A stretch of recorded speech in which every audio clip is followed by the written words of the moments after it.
Saya izin share screen ya.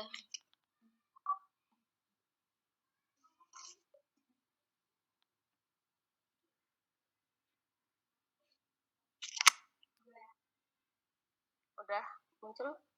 Udah ya? Kita lanjut. Nomor berapa?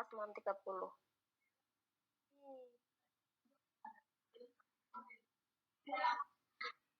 Laptopnya agak lemot. Ini nggak mau gerak-gerak. Iya lelah. Laptop rada dipateni. Dia pulune cah kerja. Laptopnya ya melu. Laptop kerja. Udah ya? Assalamualaikum warahmatullahi wabarakatuh. Waalaikumsalam warahmatullahi wabarakatuh. Teman-teman, kita langsung lanjut ke nomor 31 ya. Semalam udah fix ini ya, terakhir kayaknya ya. Udah, selesai 30. Maaf ya Mbak, saya mendengar. Nggak kelihatan soalnya. Win bisa di zoom nggak ya? Oke. Kurang gede.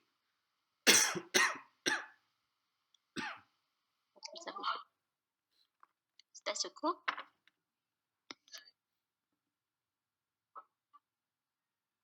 Nah.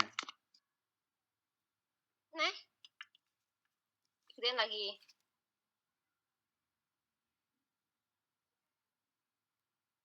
Cukup? Udah. Itu kalau pakai HP itu bisa di ini loh, pakai jari dibesarin. Kalau pakai HP. Tinggal diginiin aja. Nanti dia besar kalau pakai HP layarnya.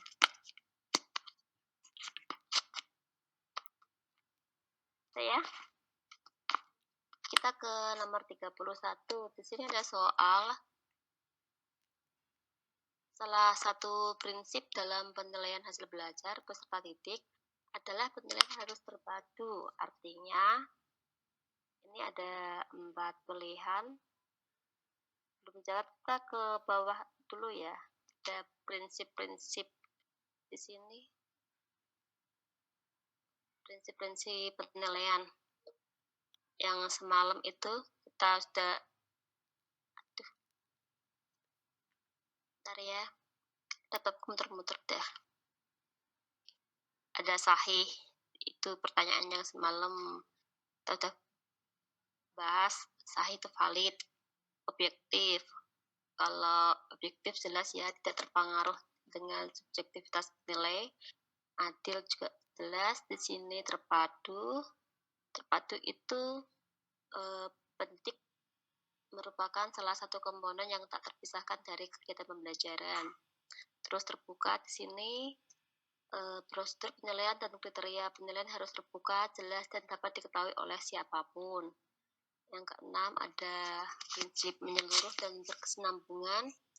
Di sini penilaian oleh pendidik mencakup semua aspek kompetensi dengan menggunakan berbagai teknik penilaian yang sesuai untuk memantau perkembangan kemampuan peserta didik atau ada double hapus. Nah, ini. Terus yang ketujuh, sistematis. Penilaian dilakukan secara berencana dan bertahap dengan mengikuti langkah-langkah baku. 8. Beracuan kriteria. Penilaian pada kurikulum berbasis kompetensi menggunakan acuan kriteria. Dari pertanyaan tadi itu langsung kita fokus ke terpadu. Arti dari terpadu itu di sini tadi ada penilaian oleh pendidik merupakan salah satu komponen yang tak terpisahkan dari kegiatan pembelajaran. Kita cari prinsip B. Kalau ini nggak nalar ya, kalau 31 itu sudah fix ada materinya, jadi kalau dipelajari nanti monggo silahkan, bisa dipahami sahih ini bagaimana, objektif ini bagaimana, dan lain-lain. Kita lanjut ya, karena ini nggak ada argumen-argumennya, udah pasti. Ke 32. Instrumen penilaian hasil belajar yang digunakan pendidik harus memenuhi persyaratan berikut kecuali kita turun. Ya, jadi bahas dulu aja. Ini sebenarnya nggak usah ngacu, ini juga nggak apa-apa sih. Kita sebagai guru kalau mau bikin penilaian hasil belajar, yang perlu kita pikirkan apa aja. Ini yang kecuali A.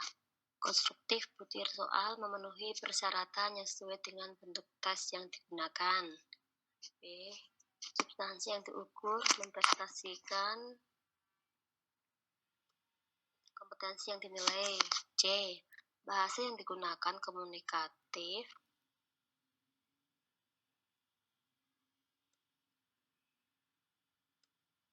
Sesuai dengan taraf perkembangan peserta titik. D. Digunakan untuk ulangan tengah semester dan ulangan akhir semester. Ini mau kita bahas langsung ke poin-poin pilihan gandanya atau ke materinya dilihat.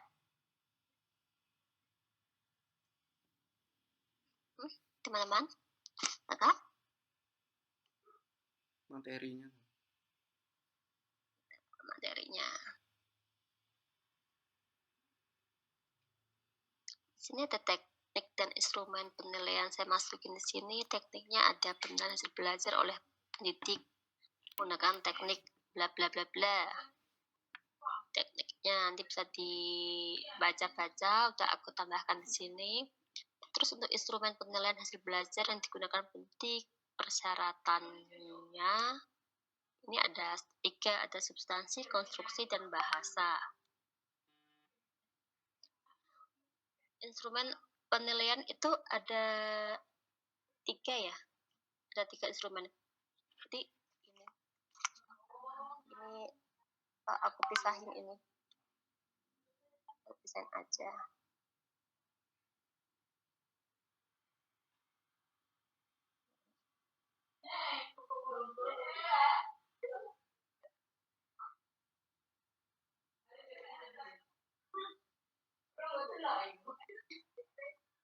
Atau pelemot. Ntar lah, chat aja kalau udah itu nggak mau diantar.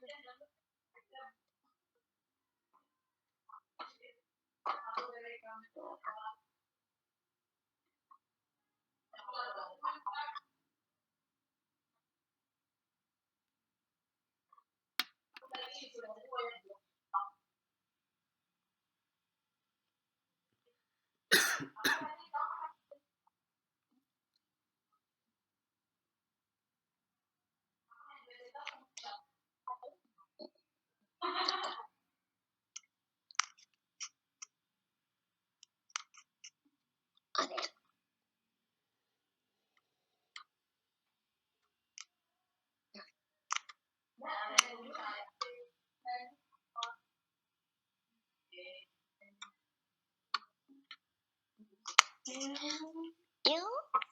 Di sini instrumen penilaian tuh ada 3. 1, instrumen penilaian hasil belajar yang digunakan pendidik. Yang kedua itu ada instrumen penilaian yang digunakan oleh satuan pendidikan. Yang ketiga itu ada itu ada instrumen penilaian yang digunakan oleh pemerintah. Ini instrumen penilaian, jadi ada 3.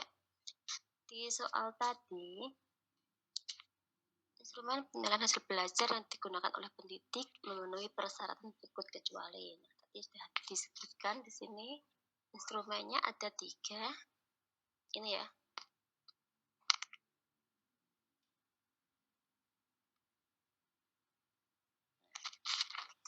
Ada substansi, konstruksi, dan bahasa.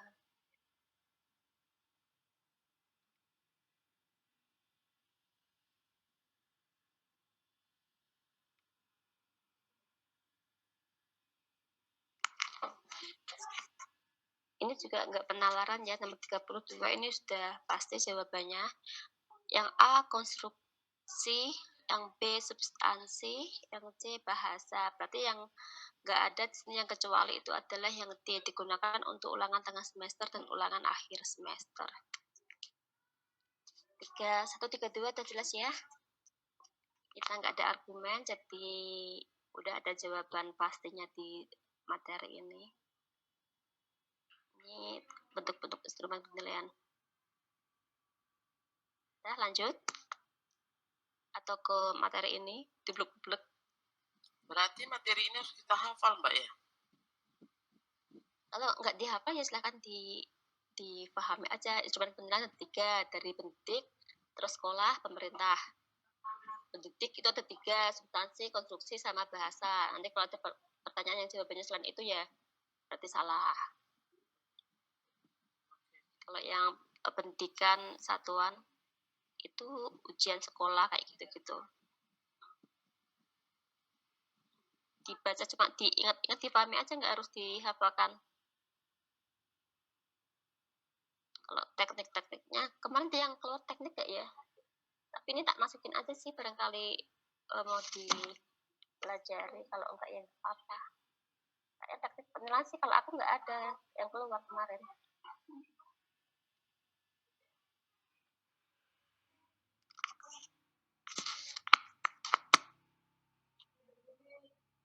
Udah, kita mau lanjut ya.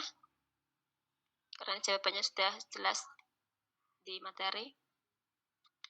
Nomor 33. Standar penilaian pendidikan merupakan acuan bagi guru dalam melaksanakan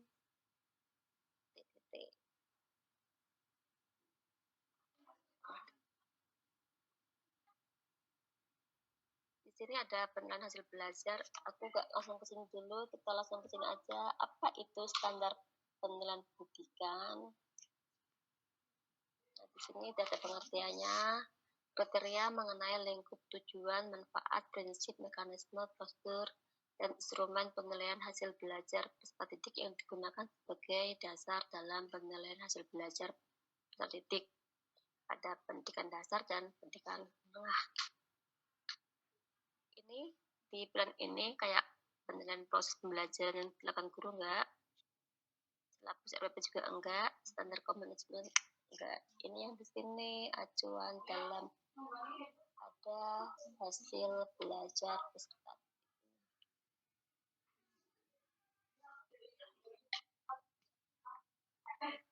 Kalau dari pengertian standar penilaian sendiri itu kan ini ada kata-kata penilaian hasil peserta didik.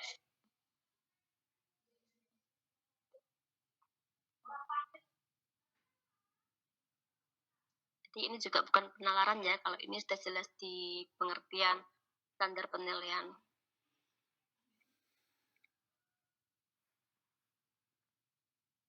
Ya, kita lanjut. Kalau yang hafal-hafal pasti pada itu, aduh ngapal kayak sing. 34. Penilaian adalah penafsiran hasil pengukuran dan penentuan pencapaian hasil belajar. Penilaian dapat berupa hasil belajar peserta didik yang tidak dipengaruhi oleh kepentingan penilaian, perbedaan antar belakang agama, sosial ekonomi, budaya, bahasa, gender, dan hubungan emosional. Cara penilaian tersebut mengacu pada aspek penilaian, objektivitas, transparan, bermakna, menyeluruh. Ini materinya di atas tadi ya, yang ada fasih, objektif, transparan, bermakna, dan lain-lain itu. Nah, kita kalau lihat dari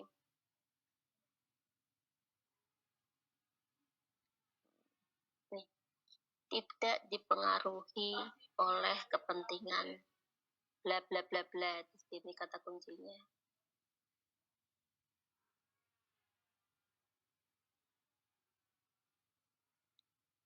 Kalau dari di atas itu kan kalau transparan, ini enggak ya, transparan itu kan berarti semuanya bisa melihat tanpa terkecuali. Bermakna juga enggak, menyeluruh juga enggak. Kalau di sini ada kata tidak dipengaruhi oleh kepentingan, berarti dia maksudnya objektivitas, dia enggak dipengaruhi subjektivitas orang lain. Sampai sini ada yang masih bingung kalau mau mencari kata kunci atau gimana? Terus Ya emang kalau mau cari kata kunci emang dicari satu per kata sih. Ini penafsiran dilakukan Jadi dengan kata Quran. kuncinya, Mbak. Iya, dicari satu persatu yang kalau mungkin di sini apa ya? Kalau kita sudah memahami ada poin-poin, ada 6 itu ya, ada 6 penilaian itu. Oh, kalau yang pasif itu berarti ini, kalau objektif itu berarti ini, transparan berarti ini. Nggak harus dihafalkan semua pengertian dari transparan, bermakna menyeluruh. Tapi mungkin dari kalimat ini aja kan kita paham, oh objektif, berarti dia kan apa adanya sesuai yang dilihat kan, nggak terpengaruh dari siapapun kan, tidak dipengaruhi oleh kepentingan. Kita kembali ke atasnya materi itu ya. Nah ini kan sebenarnya ada kalimatnya agak panjang-panjang, nggak perlu dihafalin juga. Yang penting kita paham maksudnya sahih, itu berarti dia valid. Nah, udah jelaslah terukur. Kalau objektif berarti dia prosedurnya jelas, dia nggak dipengaruhi subjektivitas penilai lain. Adil ini juga jelas, kita paham maksud kata adil itu dia nggak menguntungkan atau merugikan orang lain, ada perbedaan gender atau apapun. Terus terpadu, di sini nggak terpisahkan, terpadu. Terbuka ini juga jelas, dia terbuka, bisa diketahui siapapun, menyeluruh, berkesinambungan, dia mencakup semua aspek. Udah gitu aja, nggak dihafalin semuanya, nggak usah. Yang penting makna dari poin-poin itu kita udah tahu artinya, udah paham.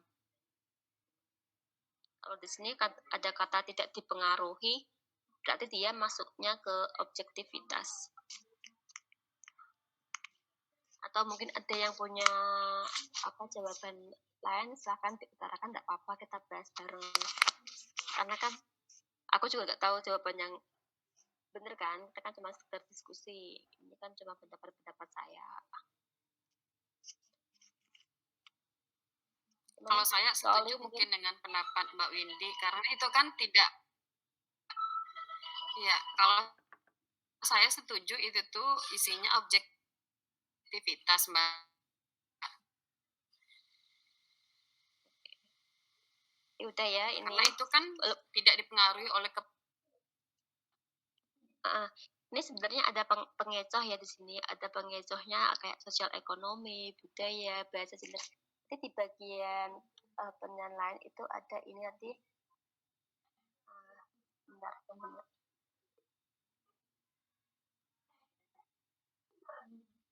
Bentar.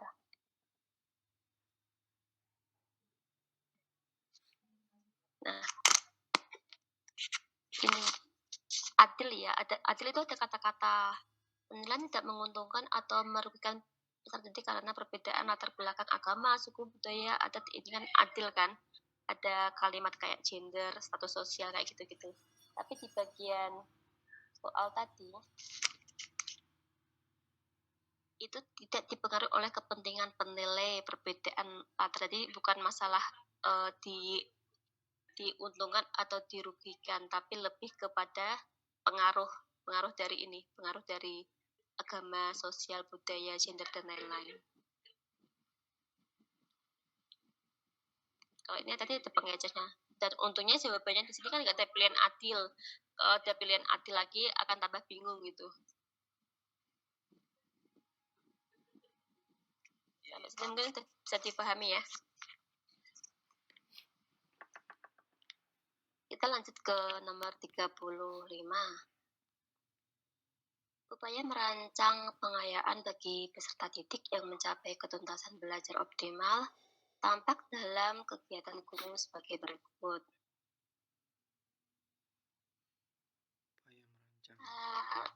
Lihat aja.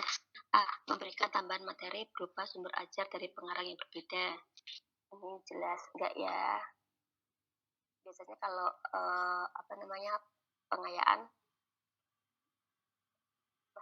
masih dengan materi yang sama, lebih mendalam kalau memberikan tes tambahan dengan tingkat kesukaran lebih tinggi, Ini bisa memberikan tes tambahan dengan tingkat kesulitan yang lebih tinggi. Ini bisa. C. Memberikan tambahan sumber bacaan yang lebih mendalam dan tingkat variasi yang tinggi berikut instrumentasinya sesuai. D. Diberikan materi pengajar lebih tinggi, tingkatannya dan mengerjakan soal-soal yang memiliki kesulitan yang tinggi. Oh ya, D yang A juga bisa sih memberikan tambahan materi berupa sumber ajar dari pengarang yang berbeda. Ini bisa. Jadi kalau yang misal kemarin kita bahas materinya pakai buku dari Gramedia, dari apa namanya, 3 serangkai. misal aneka ilmu, oh nanti dikasih tambahan materi dari buku 3 serangkai, itu boleh, itu tambahan materi. Yang B ini juga boleh, bisa dikasih tambahan tes dengan tingkat kesekolah yang lebih tinggi.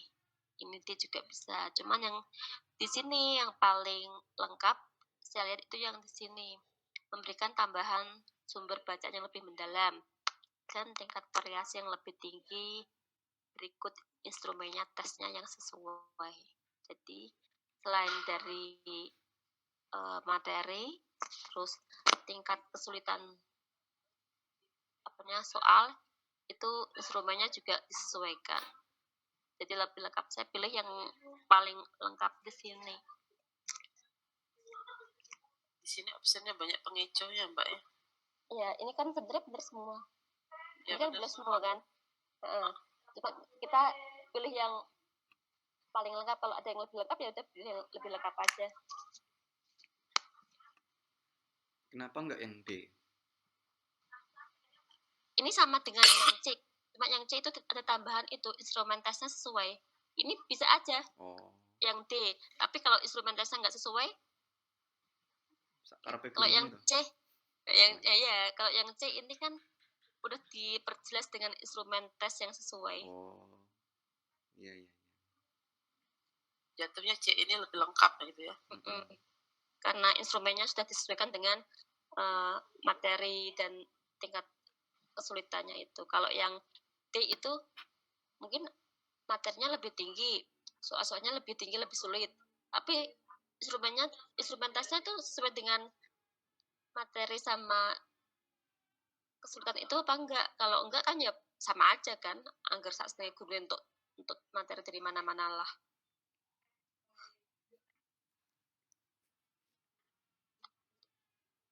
Atau ada yang mau apa? Iya. Lain jawaban? Kayak option E tahun yang lain. Apa mau ngasih tambahan option E? Aku gak kuat mikir lagi. Ya wes tapi. Ayo lanjut. Udah ya. Kita lanjut ke 36 ya. Agak rame di kantor. Di situ suaranya berisik nggak? Enggak. Aman ya? Aman. Ya. Aman. 36. Dasar rancangan program remedi bagi peserta didik yang capaian prestasinya di bawah ketuntasan belajar. Ini kalau tadi yang pengayaan, sekarang kita ke program remedi. Dasar rancangannya. A. Proses pengajaran remedial pada dasarnya adalah proses belajar mengajar biasa. Benar apa enggak? Remedi sama pengajaran biasa, apakah sama? Beda. Ya, jelas A itu salah. B. Tujuan pengajaran remedial adalah sama dengan tes diagnostik. Diagnostik kan awal. Diagnostiknya apa nih, Pak? Berarti kan salah juga kan? Awal enggak. masuk sekolah. Terus yang D, strategi yang dipilihnya berbentuk tes ulang. Yang seperti saya bilang semalam itu, biasanya tes remedi itu enggak bentuk tes ulang, tapi ada perbedaannya. Jadi ada pengulangan materi dan ada pengulangan bentuk soal yang bisa disesuaikan dengan kemampuan siswa. Jadi bukan sekedar tes ulang. Dari 4 jawaban ini yang paling tepat menurut saya emang ini sasaran terpenting pengajaran remedial adalah peningkatan kecerdasan siswa. Yang tadinya siswa itu belum paham, dikasih materi lagi, ada pembelajaran lagi, diulang lagi tesnya sampai siswa itu paham. sini ada materi sedikit saya tambahkan. Langsung ke sini ya. Dalam program pembelajaran remedial, guru akan membantu peserta didik untuk memahami kesulitan belajar yang dihadapinya, mengatasi kesulitannya tersebut dengan memperbaiki cara belajar dan sikap belajar yang dapat mendorong tercapainya hasil belajar yang optimal. Jadi di sini jelas ada usaha untuk memperbaiki cara, bukan sekedar untuk memberikan bentuk tes ulang. Ada pemahaman di sini, dia ada pengajaran lagi. Nah, ini juga bukan mengulang tes dengan materi yang sama. Biasanya disesuaikan dengan materi yang baru diberikan setelah remedi itu.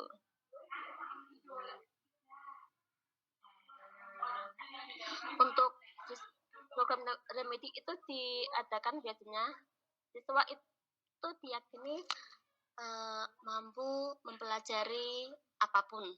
Cuma perbedaannya satu siswa dengan siswa yang lain itu tingkat kecepatan. Jadi ada siswa yang berlari, dia ngejar materinya cepat kan. Nah, yang remedi itu kita anggap dia sebenarnya mampu, cuma dia lambat. Kayak dewe-dewe ini ya. Nah, iya. Jadi semua siswa itu pasti mampu untuk mempelajari hal. Kalau ada yang lari, itu dia berarti sudah tuntas, dikasih pengayaan. Kalau yang lambat, dikasih remedial. Caranya dikasih materi ulang, dikasih pembelajaran ulang dengan cara-cara tertentu agar siswa itu bisa mencapai materi yang disampaikan guru tadi. Jadi di sini ada peningkatan kecerdasan siswa. Yang tadinya dia jalannya pelan-pelan, nggak apa-apa pelan-pelan. Yang penting nanti dia tetap sampai di tujuan.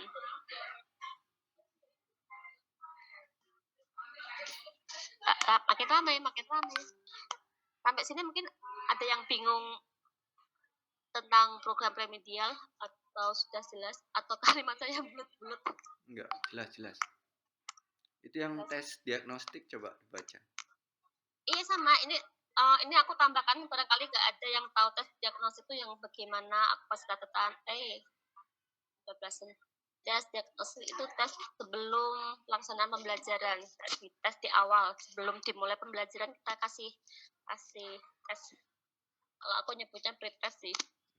Kita PPG, mau PPG kan ada pretestnya kan. Nah, itu namanya tes diagnostik. Beda sama pemantik ya. Kalau pemantik itu pemantik itu kayak rangsangan ya kalau pemantik ya. Rangsang. Iya nggak sih? Iya. Iya kan? Kalau tes diagnosis itu kayak tes awal kayak kalau aku nyebutnya kayak pretest gitu. Jadi biasanya kalau di seni rupa aku sebelum ngasih tugas ke siswa, siswa yang pertama kali bisa kelas 1 atau yang kelas 11 baru ketemu saya, itu mereka saya kasih tugas, tapi bukan tugas sih, cuma saya minta mereka membuat gambar apapun bebas. Saya cuma pengen melihat kemampuan goresannya atau dan lain-lain yang terlihat dari awal. Oh, anak ini kemampuannya sebatas ini atau sampai sekian kayak gitu. Itu namanya tes diagnostik. Kalau di seni musik mungkin bisa dari tes itu ya, kalau kayak mau apa yang masuk idol itu loh. Oh. Ada seleksi, ya kan ada seleksi gitu kan. Yeah. Itu kayak tes diagnostik gitu. Oh gitu. Kemampuan awalnya sampai mana. Nanti kalau udah masuk ke berapa besar, oh dia tambah bagus, hanya tambah bagus, itu kan berarti masih sudah masuk pembelajaran. Kalau yang di luar itu, kalau yang di kelas ya jelas yang tadinya suaranya A I O E O cempreng kayak saya, nanti pas udah selesai suaranya jadi kayak titik DJ. Hati-hati di jalan. Sampai sini untuk program remedi ini. Lanjut apa sudah? Next.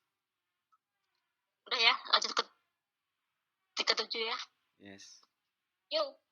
Minta tolong. Aku mau minta air. Aku tak nyala ke cepat ngambil tinggi. Kamu panaskan. Yang panas belum tak nyalain. Ntar ya, aku mau request minum dulu. Thank you. Ya Allah, Gusti. Kok murah? Aku minta air dingin segelas 30.000 sih. Murah. Bab. Seket toh. Sudah. Lanjut ya. 37. Salah satu. Udah. Ya bisa nyalain aja kan. Tombol 2, tapi kan yang panas kita nyalain tadi. Urip ke durung panas itu. Oke, 37.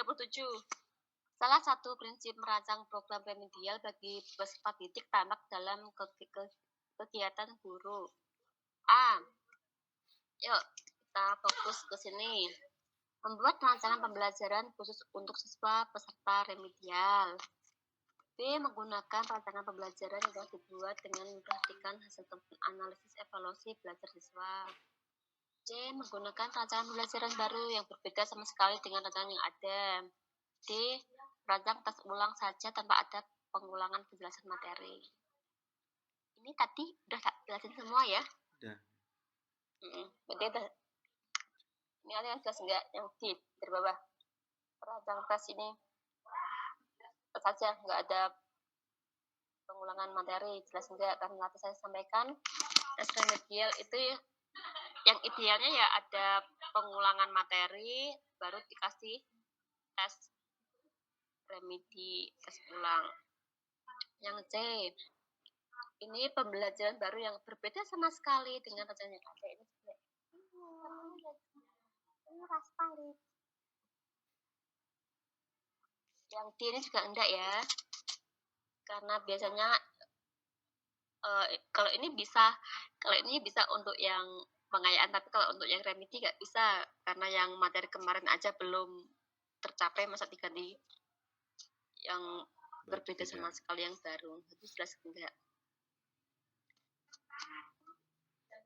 Yang B, di sini menggunakan rancangan pembelajaran yang telah dibuat dengan memperhatikan hasil temuan analisis evaluasi belajar siswa.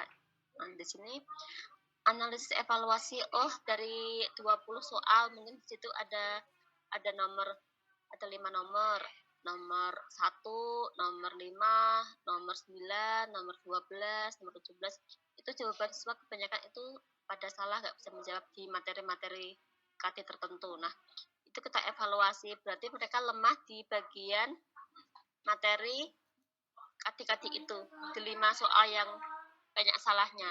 Nah, di situ kita nanti bisa membuat rancangan pembelajaran baru, bikin materi baru di KT yang banyak salahnya itu.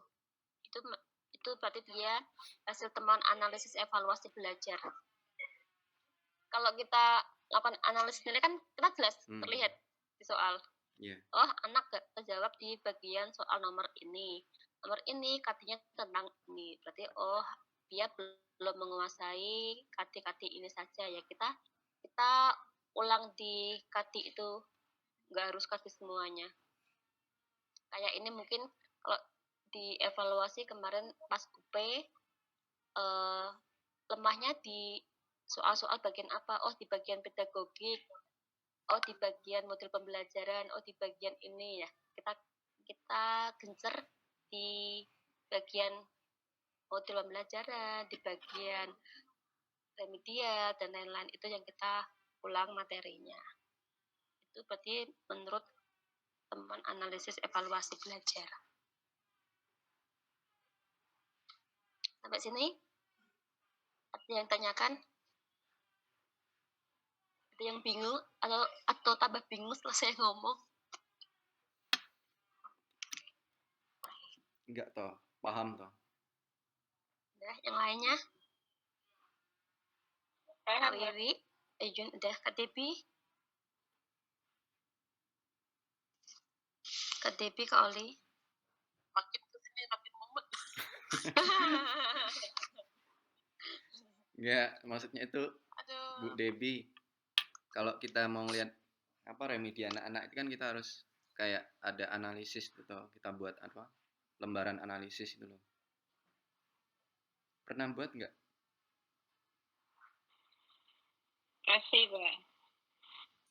Mungkin pembelajaran kami masih menggunakan pembelajaran konvensional, makanya nggak ada yang kayak gini. Jadi Mbak, Enggak. Aku juga nggak bikin analisis, cuma Ah, tahu lah. Saya heeh. cuma sekedar tahu. Jadi kalau kayak pilihan ganda itu kan misalnya ada 10 soal ya Kak. Misalnya ada 10 soal pilihan ganda. Anak-anak itu ada misalnya nggak usah banyak lah, bingung. 8. Ada 10 anak juga. Yang 7 anak itu udah tuntas. Yang 3 anak dia nggak tuntas. Nilainya cuma 3, 4. Nah, kita analisis soalnya dari 3 anak itu. Oh, 3 anak ini ternyata nggak bisa menjawab di soal nomor 3, nomor 4, nomor 7, nomor 8, nomor 10. Kan akhirnya nilainya cuma 5. Nah, kita lihat nomor 3 sama 4, 7, 9, 10 itu materi apa sih? Oh, materi tentang seni, musik, tentang musik ensemble. Poster. Nah, berarti kita nanti Jelaskan lagi. evaluasinya, kita bikin rancangan pembelajaran untuk remedi itu berarti kita diperkaya materi tentang musik ensemble. Itu berarti kita pembelajarannya telah melakukan temuan analisis evaluasi belajar. Tuh. Kak Tipi, jurusannya apa? Seni rupa kok ya? Nama saya ya.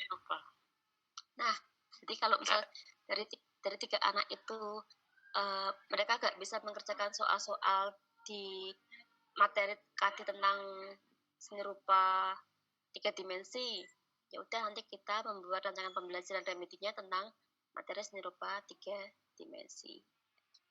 Itu lah melakukan. Jadi bukan sekedar ngasih materi semuanya, enggak, kita analisis dulu kenapa kok ini nilainya di bawah KKM, kenapa nggak tuntas. Jawabannya banyak yang salah. Soalnya nomor berapa aja ini dicek. Oh, ini materinya apa sih? Oh, materi seni rupa 3 dimensi semuanya ini nggak bisa. Ya udah, kita diperdalam lagi materi tentang pembelajaran seni rupa 3 dimensi.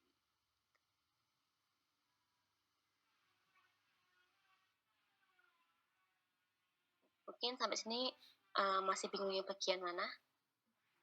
Kak Tibi? Sudah saya ada Pak. Jadi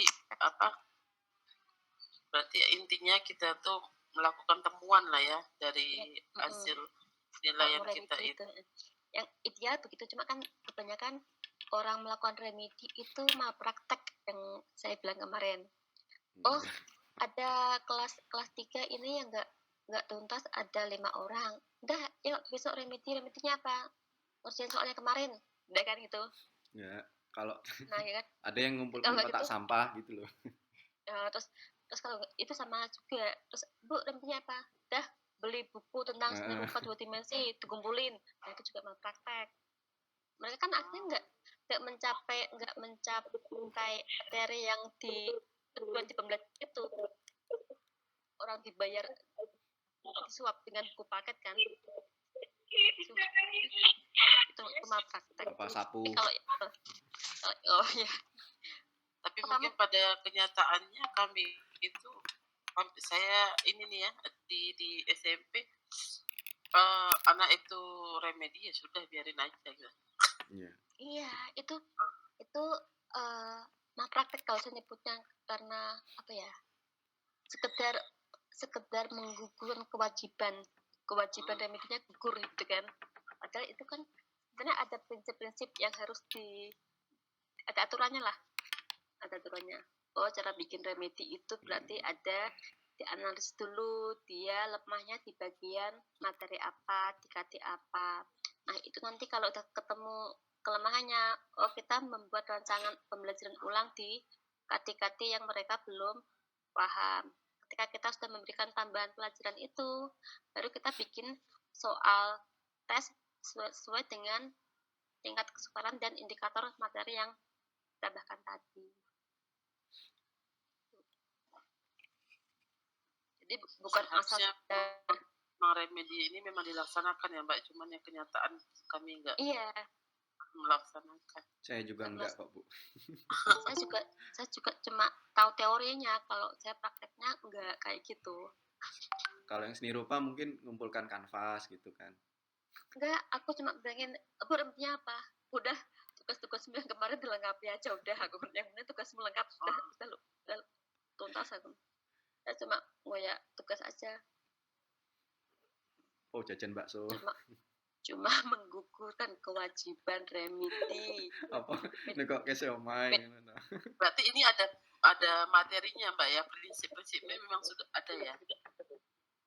Di kemarin di soal UP ada kan, ada remedial kan, ada tentang Ada. penilaian Ya kan. ada maksudnya ini Iya. yang salah satu prinsip-prinsip dalam rancangan program remedialnya berarti ada materinya ya? Ada. Ada ya. Ada. Nah, aku kayak tak masukin Materinya gimana ya? sesuai dengan itu toh yang Jadi anak nggak tuntas. kalau misalnya diletakkan di bawah, jadi kan bisa terbaca. Cuma yang tak kasih ini nanti tak carikan. Apa belum ini ya? Instrumen penilaian. Prinsip-prinsipnya belum ada nggak ya? Kayaknya aku tak masukin kok, sebentar. Ini kan. Nah itu penilaian. Ini yang penilaian umum kan, kalau ini. Kalau remedi itu ada sendiri. Oh, belum ada. Ini coba tak tambahkan yang ini.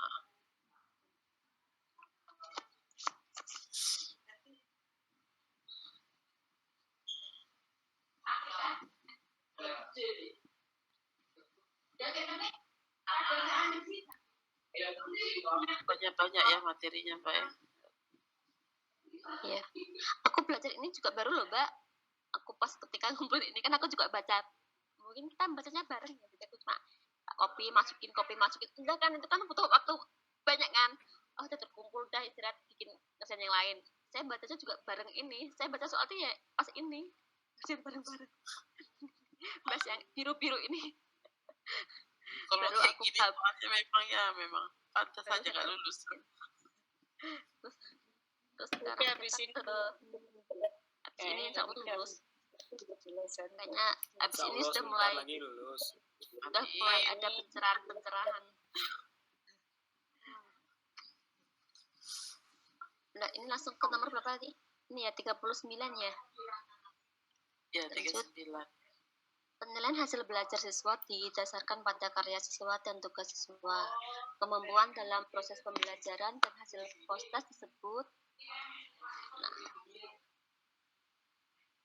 ini aku baru nemu 2 sih, konstruktivisme sama penilaian otentik. Kita bisa nyebut autentik. Istilahnya aja dong. Kalau ini kadang aku denger sih, tapi belum begitu memahami. Kadang kemarin kayak sering sama Pak Eko itu, dosen seni rupa. Di sini kalau konstruktivisme adalah sebuah filosofi pembelajaran berlanjut temis bawah. Pak Eko, Bapak dosen mes pinter. Ya, Bapak kesayangan kita. Merefleksikan pengalaman kita bangun, mengkonstruksi pengetahuan tentang dunia tempat kita hidup. Kalau autentik di sini pengukuran yang bermakna secara signifikan atas hasil belajar pendidik untuk sikap, keterampilan dan pengetahuan.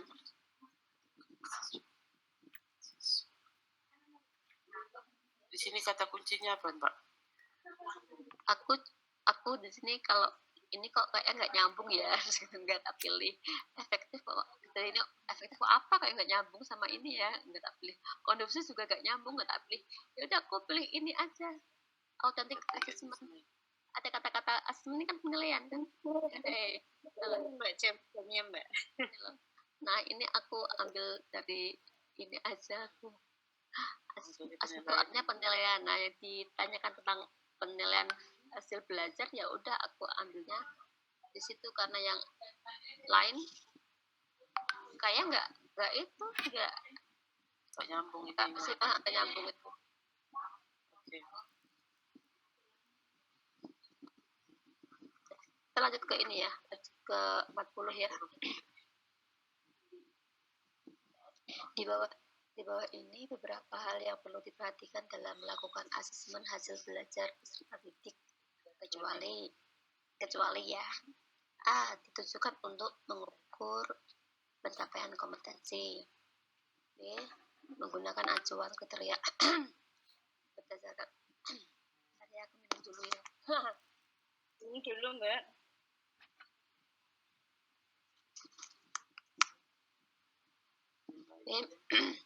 Menggunakan acuan kriteria berdasarkan pencapaian kompetensi. C. Ditindaklanjuti dengan program remedial dan pengayaan. D. Dilakukan pengulangan jika ternyata hasilnya banyak yang jelek. Nah, di sini adalah kata kuncinya Kecuali ya. asesmen hasil belajar. Kecuali ya.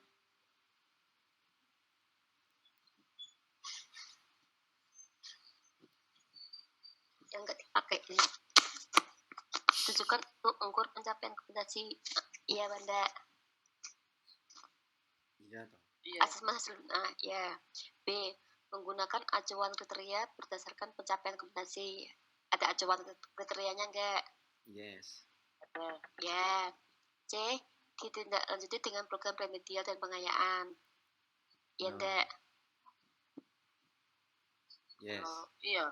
Ya. Nah, jadi ini dilakukan pengulangan jika ternyata hasilnya banyak yang jelek. Cuma sekedar diulang aja kan, apa yang diulang? Sini tapi Yang pernah lalu banyak. tuh diulang.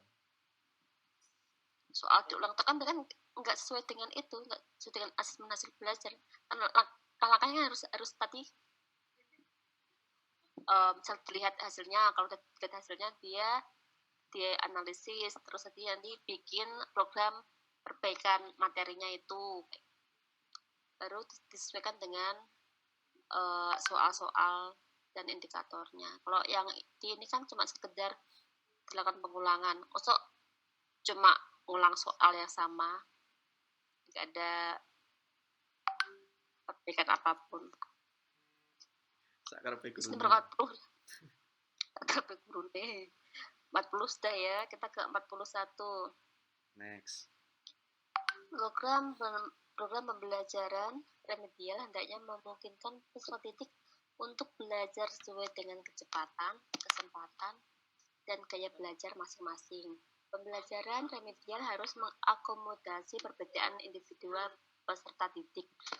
Pernyataan di atas termasuk salah satu prinsip. Tadi ini Pak. Satu prinsip. Salah satu prinsip yang perlu diperhatikan dalam pembelajaran remedial, yaitu kita tadi yang kita copy aja yang atas ya, biar gampang bacanya. Yang 9 tadi Pak ya? Ya, copy-nya aja. Apa nggak usah copy, langsung gitu aja. Kopi aja, kopi. Copy aja.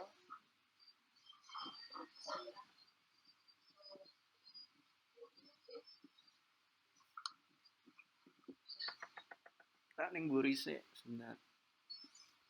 Halo.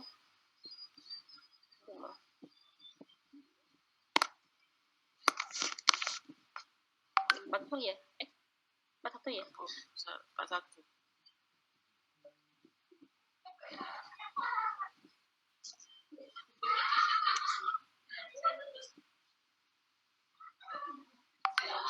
Selamat bentar.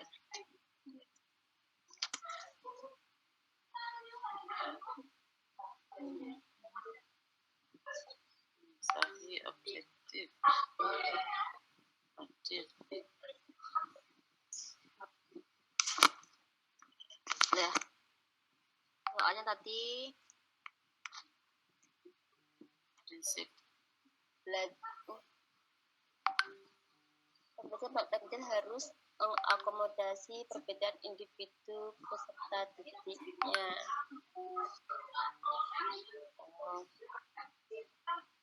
Kemudian dari itu. Nah, perbedaan itu nanti ada yang anaknya larinya cepet, ada yang jalan, ada yang lambat, gitu loh.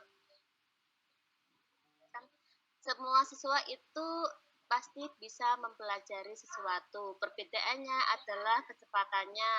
Ada siswa yang cepat dalam tanggap dengan materi pembelajaran, ada yang lambat. Nah, perbedaan jadi pembelajaran remedial itu harus mengakomodasi perbedaan individual peserta didik, jadi nggak disamakan semua siswa.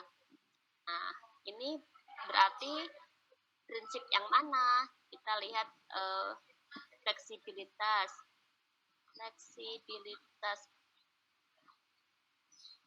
Fleksibilitas itu masuknya ke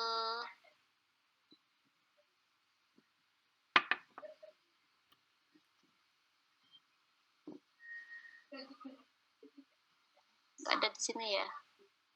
Ya beda Praktik. nggak Mbak? Cuma pelajaran